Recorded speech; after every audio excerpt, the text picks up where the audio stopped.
Reuters has just released its latest macroeconomic report titled Gold Prices Slip Lower as U.S. Inflation Figures Firmer, Dollar Rises. On the surface, the market appears to be reacting strictly according to the textbook. When the U.S. dollar index, DXY, strengthens, algorithmic trading models automatically trigger sell orders for precious metals. The investing crowd is currently focusing their attention on gold, assuming the upward trend has stalled due to the hawkish macro environment. However, if we look deeper into capital flow data and the underlying market structure, a massive anomaly is currently unfolding in silver, one that retail investors are largely missing. While short-term price charts indicate selling pressure driven by high-frequency trading algorithms, the actions of smart money in institutional accumulators are telling a completely different story. This is not a sell-off to exit positions. Quantitative data suggests this is a classic liquidity shakeout. We are witnessing a sharp divergence between the paper price, futures contracts, and the physical price, real metal. While the paper price dips, physical premiums are rising. This mechanism is designed to flush out weak hands and leveraged speculators, allowing institutional players to acquire positions at a discount before the market establishes a new price floor based on actual, undeniable physical supply scarcity. Let's dive into a forensic analysis of the market data to understand the gravity of the situation.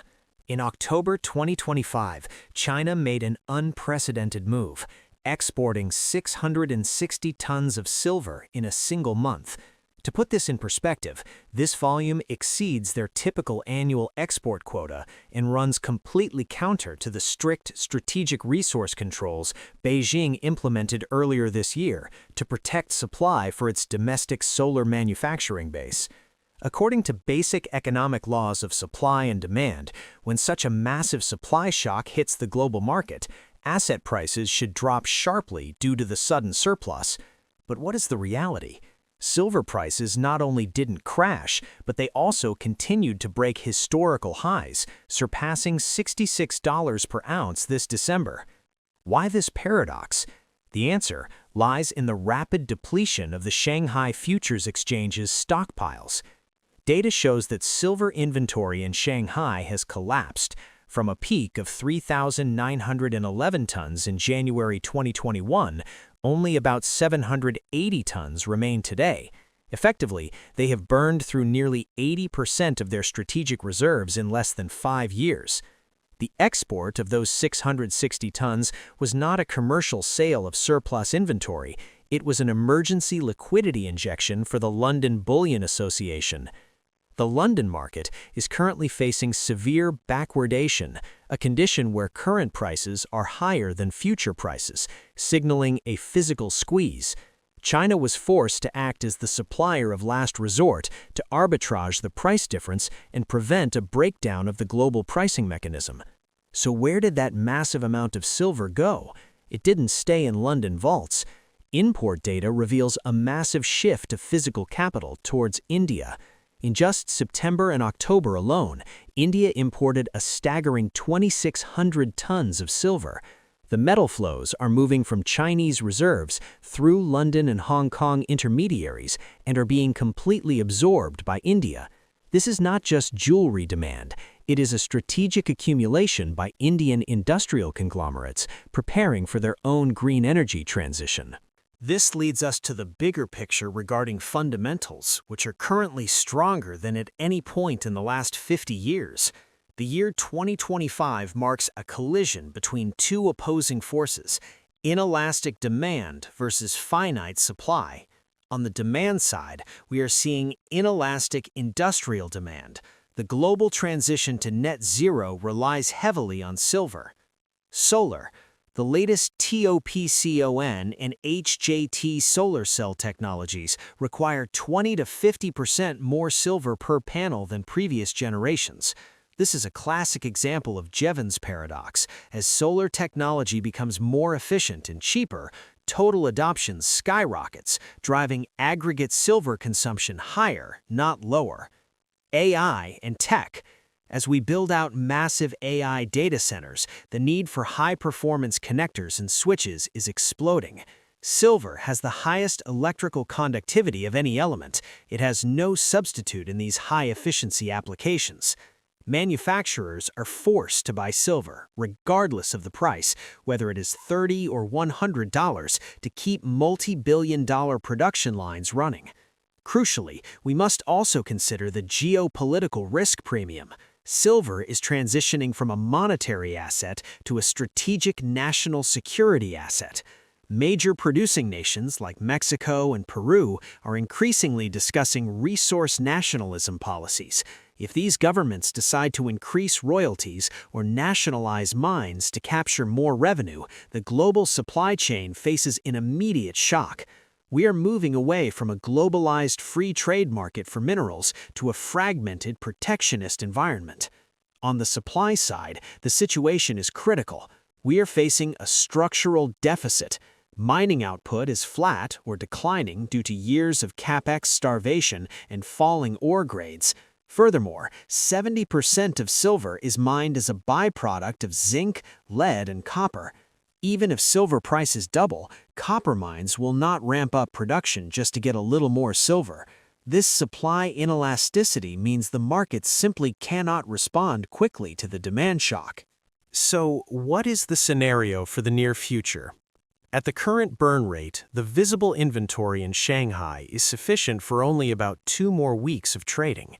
When this buffer disappears, the market enters uncharted territory. We anticipate a decoupling event. This occurs when the paper market, futures, derivatives, and the physical market break their correlation. Currently, the paper market operates on massive leverage known as rehypothecation. It is estimated that for every ounce of physical silver in the vaults, there are potentially hundreds of paper ounces traded. As long as investors are happy settling in cash, the game continues. But when industrial buyers, who need the metal for production, start demanding physical delivery that the COMEX or LBMA vaults cannot meet, the system breaks. Exchanges may declare force majeure and force cash settlements. This is the ultimate short squeeze. Short sellers will be forced to cover their positions at any price, pushing the price chart vertically to find a new equilibrium where demand is finally destroyed, a price likely much higher than today's levels. My strategic advice for investors is as follows. Do not let short-term volatility based on CPI prints or Fed speeches distract you from the geological reality. We are looking at a mathematical certainty of depletion at current prices. Institutional allocation to silver is currently less than 0.5% of global assets. If that allocation merely shifts to 1%, the buying pressure would be overwhelming. Silver is currently in the most attractive valuation zone relative to its growth potential. The gold-silver ratio is currently hovering near historical extremes. If this ratio reverts to its historical mean of roughly 60-1, or the geological ratio of 15-1, the upside potential for silver presents a highly asymmetrical risk-reward profile. This is a phase of wealth transfer. It is a transfer from those holding depreciating currency and unbacked paper contracts to those holding essential, finite, real assets. Ensure you are on the right side of this transfer. There is a saying in the intelligence community, don't look at where the bomb went off, look at where the getaway car is speeding away. In financial markets, we are conditioned to look for noise. We fixate on the massive red candles when the Fed hikes rates. We obsess over headlines screaming about economic collapse or the chaos of the midterm elections. But right now, if you mute the TV and look at the S&P 500 weekly chart, you see something strange. You see boredom. The price churns. It rips up, slams down, and returns to nowhere. To the average retail trader, this looks like a dead zone. They call it a bear market. They're exhausted. They're checking their accounts less and less.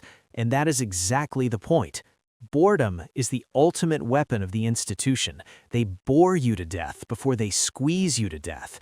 If you peel back the layer of apathy and look at the flow data, you see a completely different story. You see a war zone. Billions of dollars are being silently injected into this market through massive limit buy orders via dark pools. Someone is standing at the gates of hell. Someone is absorbing the entire panic of the crowd without flinching. We are not witnessing a crash. We are witnessing the loading phase, and you need to be on the same side as the loader. To understand what is happening, you have to understand how smart money hunts. If you are a massive pension fund or a Wall Street giant, you don't buy when the sky is clear. You buy when the crowd is distracted by political theater. Let's turn on forensic analysis. The data from MarketWatch isn't just statistics, it is a crime scene footprint. Since 1942, through world wars, inflation, the dot-com bubble, and the 2008 crisis, there is one rule that has never been broken: the Year 3 effect. Look at 2010, look at 2014, look at 2018. In every single instance, the second year of a term was a bloodbath of volatility. Why? Because of uncertainty. Wall Street hates uncertainty more than bad news. They pull capital, creating a liquidity vacuum where price swings violently. But here is the detail the mainstream media misses. Wall Street has a cruel nickname for this specific setup: the pain trade. The market always moves in the direction that causes the maximum amount of financial misery to the maximum number of people. Right now, look at the sentiment data. Retail traders are holding record levels of cash. Hedge funds are net short. Everyone is hedged. Everyone is expecting a crash. So if the market rips higher, who gets hurt? The shorts get incinerated. The skeptics get left behind on the dock. The algorithm is designed to hunt their liquidity. It feeds on their regret. Watch what happens the second the polls close. In the 12 months following a midterm election, the S&P 500 has a win rate of 100%. I repeat, no exceptions. The whales look at the chart and see a spring compressed to the point of explosion. This flat price action isn't indecision, it is algorithmic accumulation. They are programming bots to buy every time you panic sell. But how does the price physically move up? What is the mechanics of the explosion? We need to talk about the VIX crush. Leading up to the election, everyone buys put options for insurance. This spikes the VIX, volatility index. Dealers on the other side of these trades are forced to short the market to hedge themselves. This creates artificial selling pressure. But the moment the election result is known, the moment the event passes, that insurance is no longer needed. The crowd sells their puts. The VIX crashes. And here is the magic. When the VIX crashes, the dealers are forced by their own risk models to buy back the market. This creates a feedback loop called a Vanna rally. As volatility dies, price rises. As price rises, shorts cover. As shorts cover, price rises more. It becomes a self-fulfilling prophecy of buying power that has nothing to do with fundamentals and everything to do with market plumbing. The silence you see now is just the calm before the VIX implosion. Now, combine that technical explosive with the fundamental trigger, gridlock. Why does political chaos cause the market to explode? The media tries to scare you with the word gridlock, political stalemate. They say the government will be paralyzed, but to the financial elite, government paralysis is nirvana. Think like a CEO of a trillion-dollar empire. What do you fear most? New taxes, new antitrust laws, surprise regulations. When Washington hits gridlock, the legislative gears jam. No new taxes, no surprise laws, total status quo. This triggers the CapEx unleashed phase. For the last 18 months, corporations have been hoarding cash, afraid to invest because they didn't know the rules of the game. But once gridlock is confirmed, that fear evaporates. The board of directors gives the green light. They start building factories. They start buyback programs. They start M&A. We are seeing a rotation from fear assets into growth assets. The smart money is positioning themselves for a 2-year runway of unhindered corporate earnings. It's like driving on a highway, knowing the police have gone to sleep for the next 2 years. What do? You floor it. We are in the final seconds of the accumulation phase. The psychological trap is set. The dips you see in the coming weeks, those are stop hunts, final liquidity sweeps designed to shake the last weak hands off the train. But remember the concept of the price vacuum. When the shorts are forced to cover and the sideline cash chases the rally, this double-engine demand hits a market with zero supply because the whales have locked up the float. This is how you get vertical moves. This is how you get melt-ups that leave rational analysis in the dust. Once the election passes, price doesn't just climb, it teleports. It gaps through resistance zones like they don't even exist. The most dangerous emotion right now isn't fear, it's the temptation to sell too early. When the breakout happens, your brain will scream, "Take the profit," but you are trading pennies in front of a steamroller. The Year 3 trend isn't a trade, it's a regime. It lasts for 12 months, not 12 days. What is your strategy? Don't try to fight the whale. Execute the drafting strategy. Place your buy orders right here in the accumulation zone. Place your stop loss right below the concrete floor the whales have built. Don't let the media fool you with headlines about political division. That division is rocket fuel. The whale is fully loaded. The departure signal is flashing. The only question is, when this train leaves the station and hits the vacuum, are you sitting in the seat or are you standing on the platform watching it disappear?